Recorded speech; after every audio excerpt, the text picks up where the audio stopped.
जय हिंद दोस्तों। आज हम बात करने जा रहे हैं दो मुल्कों की ऐसी तुलना पर जिसे सुनकर आपको अपने देश पर गर्व होगा और हंसी भी आएगी। एक तरफ है हमारा प्यारा भारत, जो दिन ब दिन उन्नति की नई ऊंचाइयों को छू रहा है, दुनिया की सबसे तेजी से बढ़ती अर्थव्यवस्था बन चुका है और अपनी ताकत से हर मोर्चे पर विश्व गुरु बनने की दिशा में बढ़ रहा है। चाहे बात हो तकनीक की, डिफेंस की या फिर वैश्विक कूटनीति की, भारत ने हर जगह अपनी छाप छोड़ी है। दूसरी तरफ है पाकिस्तान, जो कभी खुद को भारत का बराबरी का दावेदार मानता था, लेकिन आज हालात ये हैं कि अपने लड़ाकू विमानों को भी ढंग से उड़ा नहीं पा रहा। पैसा नहीं है, इज्जत नहीं है और अब हालत ये है कि दुनिया भर में कटोरा लेकर घूम रहे हैं। आज हम आपको बताएंगे कि कैसे भारत ने आत्मनिर्भरता और मजबूत नेतृत्व के दम पर अपना कद बढ़ाया और वहीं पाकिस्तान अपने ही बिछाए जाल में फंसकर मजाक का पात्र बन गया है। लेकिन दोस्तों, वीडियो में आगे जाने से पहले हमारे प्यारे भारत के लिए वीडियो को लाइक करके कमेंट बॉक्स में जय हिंद जरूर लिखें। याद रहे, जय हिंद बोलना हम सब के लिए गर्व की बात है। दोस्तों, 1980 के दशक की बात है, जब अफगानिस्तान के अंदर रूस की फौजें घुसी हुई थीं। हाँ, वही यूएसएसआर की फौज जो 1978 से 1979 के बीच अफगानिस्तान में डटी हुई थी। उस वक्त पाकिस्तान ने सोचा कि अब हम अमेरिका के बड़े सगे बन जाएंगे, और ये हुआ भी, क्योंकि अमेरिका ने पाकिस्तानियों को अपना मोहरा बना लिया। एकदम से बड़े सगे। पाकिस्तानियों ने भी क्या गजब का काम किया, अमेरिका से पैसे लिए और उसके सारे गंदे काम कर डाले। पाकिस्तान की फौज तो वैसे भी मर्सन आर्मी की तरह काम करती थी, जो इनके मुंह पर रोटी डाल दे उसी के पीछे दौड़ते हुए चलते हैं। इन्हें अमेरिका से अरबों डॉलर मिले और इन्होंने अपने मुल्क का वो हाल किया कि पूछिए मत। आतंकवादियों का जन्म कराया, मदरसों की बाढ़ ला दी और मुल्क को गर्त में धकेल दिया। अब आप सोचिए, अमेरिका ने भी बड़े प्यार से इनके सर पर हाथ रखा, कहा टॉमी वेरी गुड, और पाकिस्तान ने अपनी पूंछ हिलाई।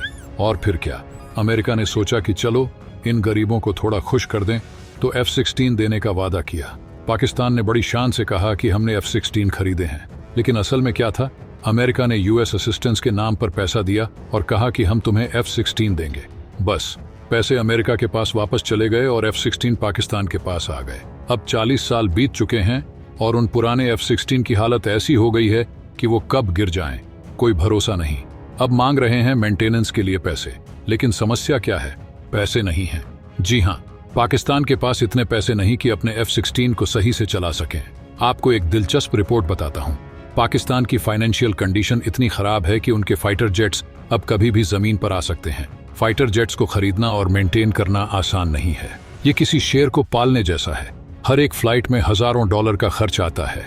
अब सोचिए, पाकिस्तानियों के पास इतने पैसे कहां से आएंगे। अब उनकी मिराज रिबिल्ड फैक्ट्री, जिसे MRF भी कहते हैं, उसने सीधे कह दिया है कि उनके पास पैसे नहीं है। Directorate of logistics of Pakistan aeronautical complex कह रहा है कि उनके पास मेंटेनेंस के लिए पैसे नहीं है।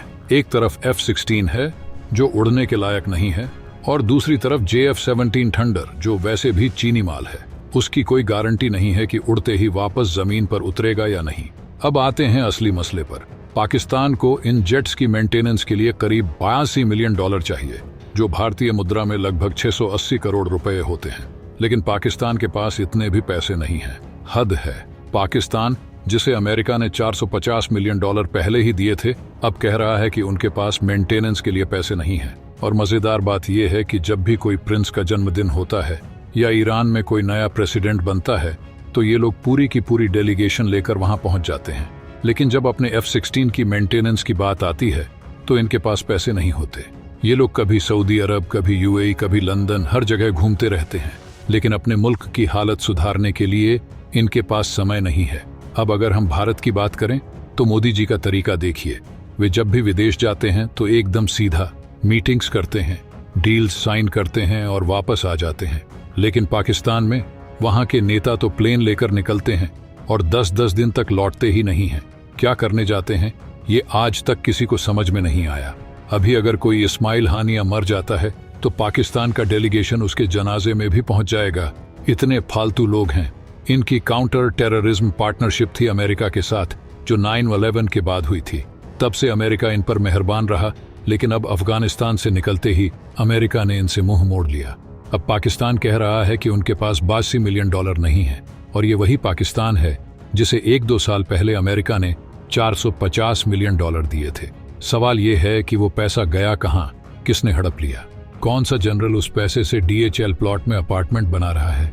यार, ये पाकिस्तान का सिस्टम ही ऐसा है कि किसी को नहीं पता कि पैसा कहाँ जाता है। 34-25 करोड़ की आबादी वाला मुल्क, जिसके पास 141 अरब डॉलर का डिफेंस बजट है, वो कह रहा है कि उनके पास 9 मिलियन डॉलर नहीं है।